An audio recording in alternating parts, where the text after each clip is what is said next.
name is Ashish Kumar. I have secured a rank of 53, and this was my second attempt at the civil services. I come from Darjeeling in West Bengal, and I am an economics graduate from the Delhi University from Shahid Bhagat Singh College. And I decided to prepare for the civil services in the third year of my college, where I realized that I wanted to do something for society, where I wanted that my work should have an impact, and that would give me a great sense of satisfaction. So this is why I decided to attempt for the civil services. However, initially I did not have a lot of guidance, so I watched a lot of toppers talks and tried to form my own strategy. However, despite all this, I could not clear the first prelims itself, and I'll be talking about that later. What mistakes I made in my first attempt. However, I would like to give a step-by-step strategy regarding the whole UPSC preparation. For the prelims, what my strategy was that I will do one basic book for each part, be it history or culture or economics. I would just stick to that book itself, and no matter what the other candidates were studying or what the other students were studying, I would not change my source at all. And another thing I would focus on is multiple revisions. Just keep reading the same thing again and again. It may seem very boring, but that is the only way you will get a good hold of the concepts. And another thing you need to do, to properly understand what questions are coming and which parts you need to focus on better. You need to see the previous year questions of the prelims every day. Like I used to devote around 20 to 30 minutes for the last 5 or 6 months before the prelims to look at the previous year questions. I would try to solve them, and even the other options which are not obviously not the answer, I would search for them also online, because many times questions will come from there as well. And have a look at this yourself. You will notice that UPSC asks questions from its other options in the prelims questions also. So I did this, and after this I also practiced a lot of mocks. Like I gave around 60 mocks for the prelims. And you don't just have to give the mocks, you also need to basically analyze what mistakes you made and why you are making those mistakes. Is it because of a lack of knowledge? Is it because of a lack of analysis, or was it simply because of a lack of concentration, that there was a lapse of mind? And you need to focus on correcting that when you get the next test. And another thing you need to do is that you will get a lot of new information from the test series. So what I used to do is that I used to create a special folder for a test. I used to use OneNote for note making.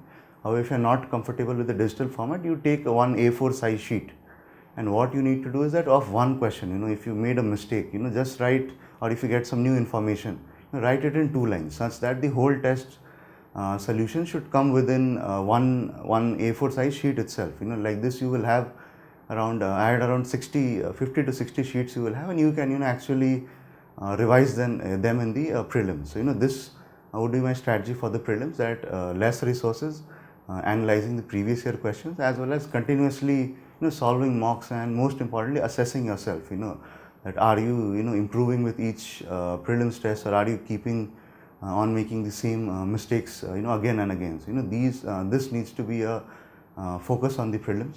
With regards to mains, I had a very specific strategy for the mains.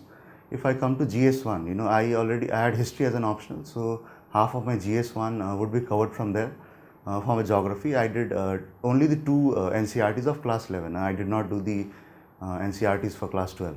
And for society, what I did is I bought some material from the market, as well as used the internet in order to create concise notes on everything. Be it topics like women, urbanization, communalism, regionalism. I had proper topic by topic notes of everything, and I had revised them again and again. That I will use these in the mains answers if the questions come. And after that, for GS2, for polity, I referred to the standard sources, that is Lakshmikant. I did that again and again, and I also kept seeing the previous year questions. So that I get that mindset while reading Lakshmikant. That I'm not simply trying to remember the facts. I'm also trying to understand what type of mains questions may come, and how I better and properly analyze them.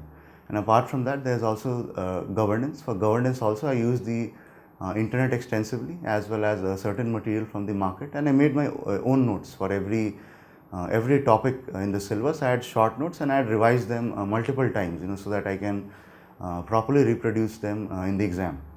For international relations, what I did is I made a framework for international relations. That international relations can be on security, on trade, on investment, on maritime cooperation, on energy. I made 12, 13 dimensions, and I thought on these lines itself and made notes for the major countries, be it neighbors or US or China. So by this, I had like basically information for all the major countries, and I did not have to look for a lot of sources. For GS3, the first part would be economics, and economics is my graduation. That really helped me in economics, and I already had a fair understanding of economics. For agriculture portion, again I used the internet. I made proper notes for everything, be it irrigation, MSP, PDS, or whatever the other topics that are there. For science and tech is mostly internet based, so you cannot actually prepare something static for it, so that I relied on the current affairs material. And after that we have internal security. For internal security, again I referred to material in the market, and I made my own notes. This was the unique thing that I did. I made notes for everything, so I had very, very concise and very short notes for each topic and each word in the syllabus, with proper data and whatever value addition that would give me an edge over the other candidates. For GS4, what I feel is that candidates unnecessarily read too much, when it actually tests your conceptual understanding, and how much you can relate it to your life or to events that have been happening, across the globe. So for ethics, what I did, I took all the words in the syllabus, and I would take a A4 size sheet. I would search for a simple definition online, which I can actually remember, because I didn't have a very good memory. So I had to see an easy definition which I understood, which I could write in the exam. And then I would just think, in my free time, or when I was sitting, I would think of what does this word mean for me. If I'm writing a note on integrity, what does integrity mean for me? When have I shown integrity in my life, or when have great personalities shown integrity? When has Gandhiji shown integrity, or when has Abdul Kalam showed integrity? So this way I made 3 or 4 examples for each word in the syllabus, so that I don't have to think on the exam itself, and I used these examples only in the exam. And for the case studies, I didn't do a lot of practice, but I did practice. In case studies, I tried to be as practical as possible. If you write a theoretical answer, I do not think the examiner will be impressed. As you are going to be a future administrator, you need to know the ground realities, the constraints that are there on the ground, and you need to work on those lines itself. And this was my focus in the ethics paper, to make it as as fresh as possible. I tried to bring my own approach into the ethics paper, and I think this helped me in the whole mains. And with regards to answer writing, I didn't do a lot of answer writing, as I was confident in my answer writing ability. However, what I did do a lot of mental answer writing. Whichever, if I saw any question or any previous year question, I would try to think that, how will I start this question? What will I write in the body? What will I write in the conclusion? And for this, the toppers interviews helped me a lot in this, and especially the copies as well. You get to know what they are writing, why they are writing, and what mistakes am I making, while basically writing the mains papers. And with regards to time management, initially I did have a problem in time management. When I started writing tests, it would take me around 3.5 hours, and the first test, I remember, it had taken me 4 hours. I had thought that, how will I actually complete the GS papers, and this test was around 2 months before the mains. That really got me worried, that how am I going to complete the paper. So for this, what strategy I had made is that I would allot strictly 7 minutes for a 10 marker and 11 minutes for a 15 marker. And no matter if I haven't, as people say, that many people said you should fill the pages. I do not subscribe to that. In 7 minutes, even if I'm writing 1 page, or if I'm writing 1.5 page, I would leave it at that. I would conclude and end the question. And this way I could complete all the papers, be it in the GS or the optional. I did leave 1 question in GS2. However, I had no idea at all of that question, and it was not due to the paucity of time or due to the time management. And this is with regards to the mains preparation. And I would also like to talk regarding the interview preparation. interview, I believe, is a very important stage in the exam. It can really make or break your whole preparation. If you don't do well in the interview, there are very high chances that you will not make it to the list as well. And even if you have done very well in the mains and you don't do well in the interview, you will definitely not get a top rank. You may get one of the lower ranks, and you will prepare again. So I had a special focus on the interview. So for the interview, what I did, firstly, I filled my DAF very carefully. You cannot make a mistake in your DAF. If you write a even a spelling error, that will give a very bad impression to the board. They will think that what a careless candidate this guy is. And this has happened with few of my friends. It really gave a bad impression. So take some time, talk to seniors, and properly fill the DAF. You should know what you're filling, why you're filling. And what I would suggest, do not make your DAF very don't try to show all your achievements in the DAF.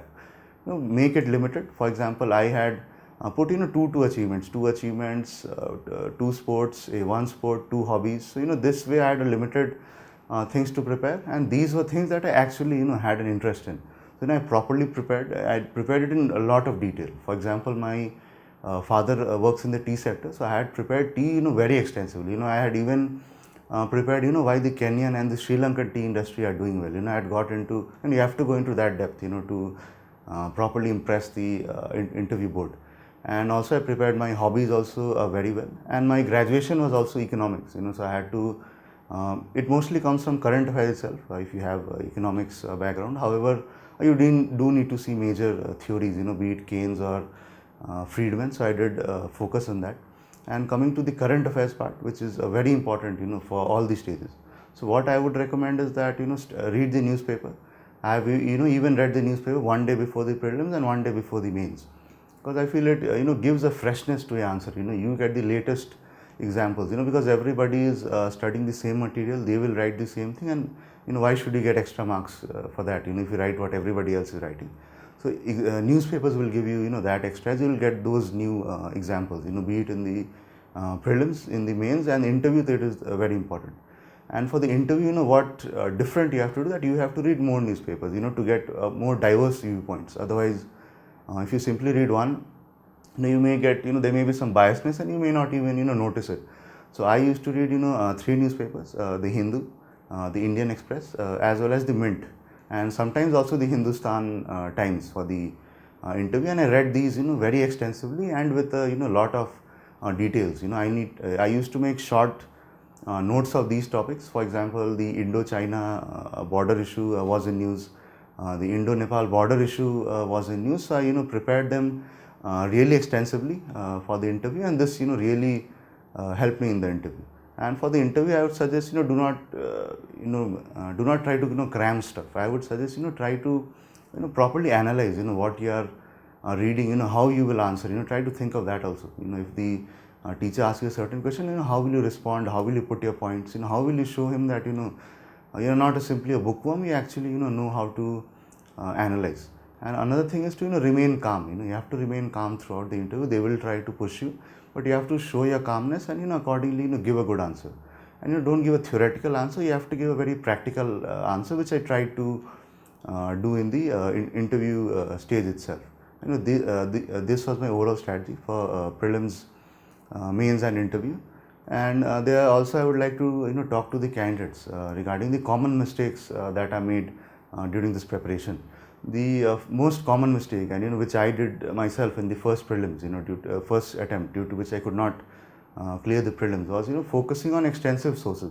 And I focused on too many sources. I had 2 or 3 books for each subject, and this really cost me in the end. I could not revise, nor could I remember anything, and due to which my performance was not good in the first attempt. And another mistake students do is that they do not analyze the previous questions. UPSC does have a pattern. You can find out from which, for example, if you see the polity questions, you will know UPSC asks a lot of questions from parliament, fundamental rights, precedents. You need to have this smart approach, because everybody is working hard. There are at least 20 to 30,000 very serious candidates.